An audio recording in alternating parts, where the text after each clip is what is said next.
Hi Honey's. അപ്പോൾ നമ്മൾ നേരെ പോണത് ആലപ്പുഴ ബിസ്മിയിലെ കടയിൽ എനിക്ക് കുറച്ച് സാധനങ്ങൾ വാങ്ങിക്കുന്നുണ്ടായിരുന്നു. അതിന് വേണ്ടി പോവാണ്. ഇത് ഞാനിപ്പോൾ ഒരുപാട് നാളുകൾക്ക് ശേഷമാണ് ബിസ്മിയിൽ പോണത്. മഴ കുറയാൻ വേണ്ടി കുറേ നേരം നോക്കി ഇരുന്നു കേട്ടോ. അങ്ങനെയാണെങ്കിൽ ലെൻസിൽ പോയി വാങ്ങിക്കാമെന്ന് പറഞ്ഞായിരുന്നു. പക്ഷേ മഴ കുറയുന്ന ഒരു ലക്ഷണമില്ലായിരുന്നു. അങ്ങനെയാണ് ബിസ്മിയിൽ വന്നത്. കയറി ചെന്നപാടെ അമ്മാൾക്കൊണ്ട് തണ്ണിമത്തിന് കയറി പിടിച്ചിട്ട് അങ്ങനെയുള്ള തണ്ണിമത്തൻ എടുത്തും.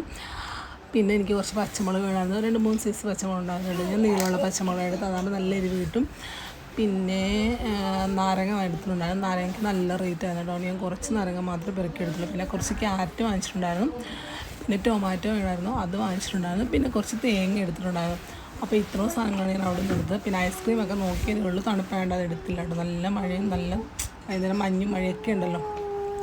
പിന്നെ ഇവിടുത്തെ ജ്യൂസ് ഐറ്റംസൊക്കെയാണ്, അതിൻ്റെ ഒന്നും ആവശ്യമില്ലായിരുന്നു, അതൊന്നും തന്നെ എടുത്തില്ല. പിന്നെ ഇങ്ങോട്ട് വരുമ്പോഴത്തേക്ക് അമ്മാൾക്കുണ്ട് ചോക്കോസ് എടുത്തു, കേശുക്കുണ്ട് ചോക്കോ ഫിൽസ് ആയിട്ട് എടുത്തു.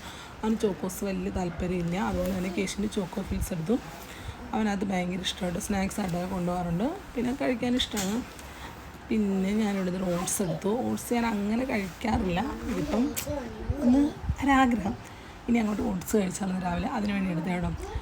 പിന്നെ നമ്മൾ കുറച്ച് പ്രില്ലും അതുപോലെ പിന്നെ ബാത്റൂം കഴുകുന്ന സാധനം അതൊക്കെ ഉണ്ട്. പിന്നെ ഭഗവാന്റെ ചന്ദനത്തിരിയും അതുപോലെ തന്നെ എന്താ പറയുക, നമ്മൾ ഈ സാമ്പ്രാണിയില്ല അതൊക്കെ തീർന്നിരിക്കുമായിരുന്നു, അത് കർപ്പൂരം അങ്ങനത്തെ കുറച്ച് സാധനങ്ങളും ഭഗവാന് വേണ്ട നെയ്യ് അതൊക്കെ എടുത്ത് കേട്ടോ. അതൊക്കെ എടുത്തിട്ട് ഇതിനിടയിലും കുറേ സാധനങ്ങൾ നമ്മൾക്കൊന്നും കേശൊക്കെ പിറക്കുന്നുണ്ടായിരുന്നു. പിന്നെ വെളിച്ചെണ്ണ വേണമായിരുന്നു. വെളിച്ചെണ്ണ ഞാൻ അരയുടെ കേട്ടോ വാങ്ങിക്കുന്നത്. ഒന്നിൻ്റെ വാങ്ങിച്ചാൽ പെട്ടെന്ന് തീരുമെന്നാണ് എൻ്റെ ഒരു ഇത്. അരയുടെ അമ്മയെ കുറച്ച് പൊട്ടിച്ച് അത് തീർന്നിട്ട് ഞാൻ അടുത്തെടുക്കും. മറ്റേത് നമ്മൾ ഒരുപാടിരിക്കുമ്പോൾ ചുമ്മാ ഊരി ഒഴിക്കും. പിന്നെ പുട്ടുപൊടി അങ്ങനത്തെ സാധനങ്ങളൊക്കെ കുറച്ച് വാങ്ങിച്ചിട്ടുണ്ടായിരുന്നു. അതൊക്കെ 2-3 വെച്ച് മതിയാകുന്നുണ്ട്, അതെല്ലാം വാങ്ങിച്ചു. പിന്നെ കുറച്ച് സാമ്പാർ പൊടി, മറ്റേ എഗ് മസാല അങ്ങനത്തെ കുറച്ച് ഐറ്റംസൊക്കെ വാങ്ങിച്ചു. പിന്നെ ബ്രഷ് വേണമെന്ന് ബ്രഷ് വാങ്ങിച്ചു. കേശുക്കുട്ടൻ അവന് പ്രത്യേകമായിട്ട് ഞാനെടുത്ത ബ്രഷ് ഇഷ്ടപ്പെടാണ്ട് ഏതൊരു കാർട്ടൂൺ കഥാപാത്രമുള്ളൊരു ബ്രഷ് എടുത്തു. പിന്നെ അമ്മാളിനും കേശിനും സെപ്പറേറ്റ് ആയിട്ട് കോൾഗേറ്റ് വാങ്ങിക്കാറുള്ളത്, അവരുടെ ആ ഒരു ഏജ് ഇതിൻ്റെ, അപ്പോൾ അത് വാങ്ങിച്ചിട്ടുണ്ടായിരുന്നു. പിന്നെ ഫിയാമയുടെ സോപ്പ് വാങ്ങിച്ചിട്ടുണ്ടായിരുന്നു. കൂടുതലും ഗ്ലിസറിൻ സോപ്പാണ് ഇവിടെ ഉപയോഗിക്കാറ്, അതുകൊണ്ടാണ് ഫിയാമ വാങ്ങിച്ചത്. പിന്നെ അവസാനം ബില്ലടിക്കാൻ വലിയ തിരക്ക് കാര്യങ്ങളൊന്നുമില്ല, അതുകൊണ്ട് പെട്ടെന്ന് തന്നെ ബില്ലടിച്ച് കിട്ടി കേട്ടോ. പിന്നെ എന്താ പറയുന്നത്, നമ്മൾ ബില്ലടിക്കാൻ ചെല്ലുമ്പോഴത്തേക്കും സാധാരണ എപ്പോഴും നമ്മളോട് ആദ്യം തന്നെ ചാക്കി വയ്ക്കും കേട്ടോ.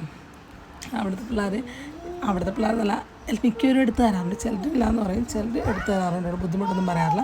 കാരണം നമ്മൾ കവർ വാങ്ങിക്കണം, 2 വാങ്ങിക്കണം, അതുപോലെ വീട്ടിൽ ചെല്ലുന്ന നമ്മൾ പൊട്ടിയും പോകും.